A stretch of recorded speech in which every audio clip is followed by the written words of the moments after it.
मैं रोशन और आप देख रहे हैं जनलोक न्यूज। आज हम सहरसा जिले के पतरघट प्रखंड के कहरा गांव में हैं और आज जनलोक न्यूज का शुभारंभ भी हो रहा है। इस मौके पर हम आज गांव के ग्राम देवता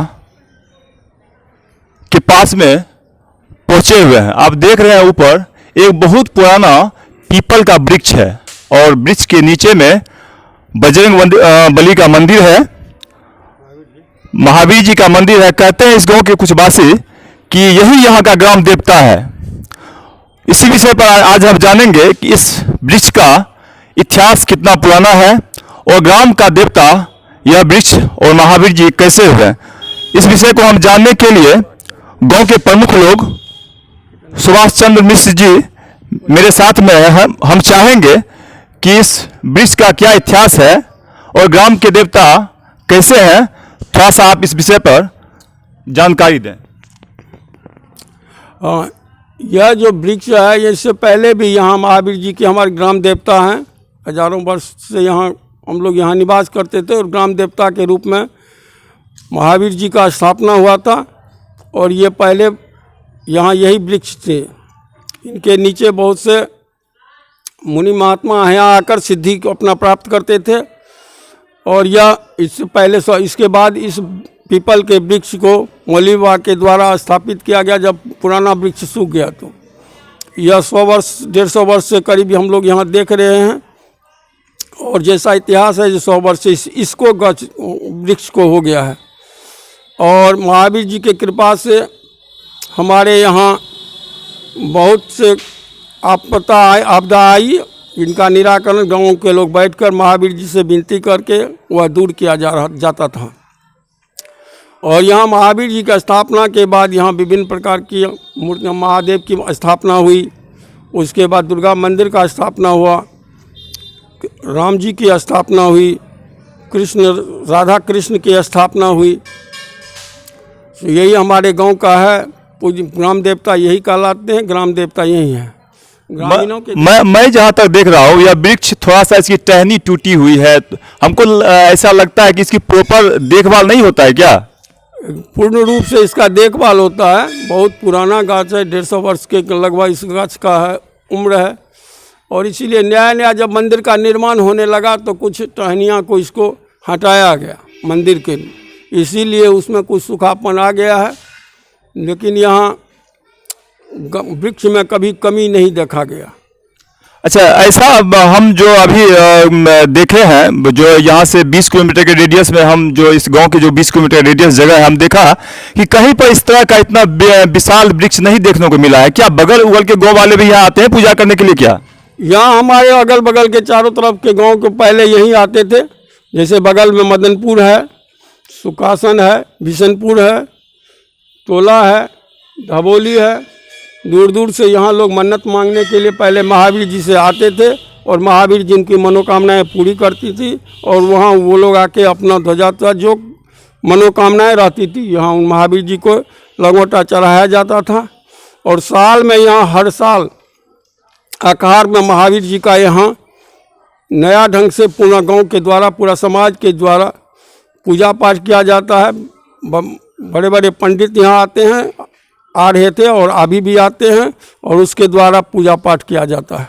मनोकामना पूरा होने की जगह यह वृक्ष है। यह कहरा का ग्राम देवता भी है। और हम यहाँ देख रहे हैं ग्राम देवता के बाद यहाँ पर और कुछ मंदिर है। तो हम कैमरामैन से चाहेंगे कि थोड़ा सा चलिए आगे में दुर्गा महारानी जी का भी मंदिर हम देख रहे हैं। हम चाहेंगे कि पूरी तरीके से पूरा मंदिर को सबसे पहले हम इसके बाद दुर्गा मंदिर को देखें। और बगल में देखते हैं कि भोला बाबा का भी एक बहुत बड़ा विशाल का मंदिर है यहाँ पर। जैसा कि हमने देखा इस मंदिर में जो यह वृक्ष है, बहुत पुराना जो वृक्ष है, इसकी इतिहास बहुत पुराना रही है। यहाँ मनोकामना पूरा होता है। लोग बगल अगल के गाँव वाले लोग आते हैं। और अभी हम माँ दुर्गा के प्रांगण में, माँ दुर्गा के आगे में खड़े हैं। माँ दुर्गा कि यहाँ आराधना होती है, पूजा होती है। विजयादशमी का मौका है आज। बहुत सारे लोग बगल अगल के गाँव वाले भी यहाँ पर आते हैं। इस मंदिर का भी इतिहास पुराना रहा है। इस मंदिर के इतिहास का भी हम जानकारी लेंगे। यहाँ पर हमारे बीच में है कहवा के ही गौवासी है, झारखंड में रहते हैं। मैं नाम तो नहीं जान रहा हूँ। सर आपका नाम क्या हुआ? मेरा नाम दिलीप कुमार झा हुआ। सबसे पहले जनलोक न्यूज के चैनल में आपका स्वागत है। आप ये कोरोना का समय है और आप झारखंड से यहाँ पर आए हैं, क्या ऐसा क्या है कि झारखंड छोड़ के आप दुर्गा पूजा में यहाँ पर आए हैं? ये दुर्गा मंदिर का जब स्थापना हुई थी तो उसके बाद हम लोगों का ग्रामीण देवता सभी ग्रामीण मिल करके यहाँ बलि जो कहरा का जो बलि दिया जाता था वो धवोली में दिया जाता था। दुर्गा स्थान में धवोली में दिया जाता था। वहाँ मैंने 77 में हम लोगों का जो बकरा वहाँ चढ़ाया जाता था, हम भी गए थे उस समय में। तो सबसे पहले उससे पूर्व में पहले कहरा का ही बकरा दिया जाता था, लेकिन वहाँ के कुछ ग्रामीणों के द्वारा, कुछ युवकों के द्वारा बोला नहीं, कहरा का पहले नहीं दिया जाएगा। उस वर्ष में हम लोगों को बलि देते देते रात हो गया था। वहाँ से आने के बाद जब दुर्गा पूजा समाप्त हुआ तब एक गांव माने हम ग्रामीणों की एक बैठक हुई। उसमें निर्णय लिया गया जो क्यों नहीं एक दुर्गा मंदिर का स्थापना किया जाए। सभी ग्रामीण एक स्वर से ये कहे जन दुर्गा जी का स्थापना बहुत ज़रूरी है, दुर्गा जी का स्थापना किया जाए। पहले के फेर में, झगड़ा के फेर में बन गया मंदिर। चलिए, बहुत बहुत बढ़िया। बहुत कहरा का इतिहास। कहरा में पहले यहाँ पर बलि प्रदान नहीं होता था। बलि प्रदान बगल के धवोली गांव में हुआ करता था और वहाँ पर ऐसा हुआ, जैसा कि आप दिलीप झा जी से सुन रहे थे, कि वहाँ पर जो बलि प्रदान हुआ था उसमें पहले कहरा के ग्रामीण को नहीं मौका मिल रहा था। नहीं मौका मिलने की वजह हुआ कि यहाँ पर दुर्गा मंदिर का स्थापना हुई, इस गांव का एक विकास हुआ, मंदिर हुआ। अच्छा, यहाँ पर क्या दिलीप झा जी हम आपसे पूछना चाहेंगे कि यहाँ पर जो बलि प्रदान कल हुआ था, कल मातृ नवमी था, यहाँ पर बलि प्रदान कितनी संख्या रही होगी बलि की? यहाँ तो लगभग 100 से ऊपर जाता है। मदनपुर का भी बल आता है लोग बलि देने के लिए, कराने के लिए यहाँ। लेकिन मतलब कोरोना काल में लोग अपने आप को सोशल डिस्टेंसिंग का पालन करते हुए लोग सरकार का जो गाइडलाइन है उसके निर्देशानुसार ही बलि दिया गया था कल। लेकिन अच्छा मात्रा में लोग बलि दिया जाता है, लोग यहाँ बलि होता है, प्रवचन भी होता है। लेकिन मैंने सरकार के द्वारा जो गाइडलाइन है उस गाइडलाइन के अनुसार प्रवचन को इस बार बंद कर दिया गया।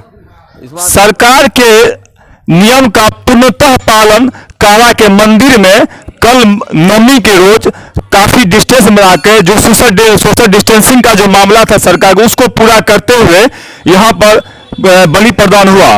और यहाँ पर पिछले साल भी और लगातार वर्षों से यहाँ पर रामायण कथा भी होता था। लेकिन इस बार सरकार के दिशा आलोक में, जैसा कि सरकार ने फैसला लिया, उस आलोक में यहाँ इस बार इस कमेटी ने फैसला लिया, मंदिर कमेटी ने फैसला किया कि इस बार यहाँ पर रामायण कथा नहीं होगा। चलिए, इसके बाद हम देखते हैं इस मंदिर में एक भव्य मंदिर हम देख रहे हैं, भोला बाबा का मंदिर। इसकी इतिहास के बारे में भी हम जानेंगे। हम चाहेंगे कि थोड़ा सा बढ़िया से मंदिर को दिखाया जाए। भोला बाबा का मंदिर काफी आकर्षक मंदिर, और सड़क के किनारे में जो यह मुख्य कहरा पस्तपाल सड़क है उसके मुख्य मार्ग के बगल में यह मंदिर है। हम चाहेंगे कि थोड़ा सा अंदर भी दिखाया जाए। मंदिर के अंदर काफी अच्छा दृश्य है यहाँ मंदिर का, और हम चाहेंगे कि यहाँ पर भोला बाबा का स्थापना कैसे हुआ। हमारे बीच में एक कहरा गाँव की ही है और शिक्षा सेवा में है। मैं इनका तो ये गाँव में इनको टुनटुन झा जी के नाम से पुकारा जाता है। हम चाहेंगे कि इस मंदिर के बारे में टुनटुन झा जी से जाने कि इस मंदिर का इतिहास क्या रहा है, भोला बाबा के मंदिर का क्या इतिहास रहा है। मैं संजय कुमार झा, गांव के लोग प्यार से टुनटुन कहा करते हैं। मैं भी बालिका उच्च विद्यालय पर्री चैनपुर में प्रधानाध्यापक के रूप में कार्यरत हूँ। हमारा ये गांव जो है ये पूर्व से इतनी सिद्धि रही है, इतनी सिद्धिपीठ रही है कि जब हम लोग जन्म हुए थे उससे वर्षों पहले हमारे दादा परदादा कहते थे, दादा परदादा दादाजी को, दादाजी से हमने जो देखा है, सुना है कि यहाँ हमारे ऋषि मुनि झंप लिया करते थे। ये पीपल का जो टहनी है उसमें पैर लटका करके नीचे आग में झंप लिया करते थे। बहुत बड़े बड़े सिद्ध मुनि यहाँ आए हैं। तो ये ग्राम देवता के रूप में हमारे महावीर जी हैं यहाँ। उनके बाद हमारे भोलेनाथ यहाँ आ गए, बाबा योगेश्वर नाथ। ये हमारे गांव की हैं, जो बहुत ही सिद्ध व्यक्ति थे। उन्हीं के द्वारा ये स्थापना किया गया, इसलिए इनका नाम योगेश्वर नाथ रखा गया। ये बहुत ही प्रसिद्ध, बहुत ही प्राचीन। यहाँ हमारे जब भीतर हम जाते हैं तो भोलेनाथ के साथ उनके पूरे परिवार इनके साथ यहाँ जुटा हुआ है, और भैरवनाथ भी इनके सहयोगी के रूप में पीछे पीछे चला करते हैं। ये तो बाबा योगेश्वर नाथ हो गए। और हम लोग जब कोई भी शुभ काम करते हैं तो यहाँ आकर के निश्चित रूप से अपना सिर नवाते हैं। अच्छा, एक चीज संजय जी, एक चीज, आपका उम्र कितना हो रहा होगा अभी? मेरा 55 हो गया है। 55 वर्ष की आपकी उम्र है। ये जो मंदिर है, आप जब से होश संभाले तब से ये मंदिर है या आपके होश संभालने से पहले से? बहुत पूर्व से दादाजी लोग कहा करते थे कि यहाँ इनके द्वारा ये स्थापना हुआ। हमको लगता है कि 50 वर्ष 55 वर्ष मेरा हो गया, 100 वर्ष पुराना निश्चित रूप से होगा। ये जैसा कि आप अभी कहा कि ग्रामीण हैं, शिक्षक हैं, आपने सुना कि 100 वर्ष से ऊपर इस भोले बाबा का भी मंदिर का इतिहास रहा है। लगातार यहाँ पर बगल के गांव के लोग, खासकर बगल में धबोली, मदनपुर, बिशनपुर, पतरघाट, मधेपुरा से भी लोग, डिस्ट्रिक्ट हेडक्वार्टर से भी लोग यहाँ पर बलि प्रदान के लिए पहुँचते हैं, यहाँ पर पूजा अर्चना के लिए पहुँचते हैं। ये बहुत विशाल का जो वृक्ष मैंने अभी दिखाया था आपको, उसके दर्शन के लिए भी पहुँचते हैं। इन्हीं बातों के साथ आप तमाम मंदिर प्रांगण में खड़े भक्त श्रद्धालु का जनलोक न्यूज में स्वागत है। और आज के खास कार्यक्रम, आज के पहली कार्यक्रम का मैं विधिवत यहीं पर अंत करता हूं, समाप्ति करता हूं। कैमरामैन मनोज श्रीपति के साथ मैं रोशन पाठक, कहरा।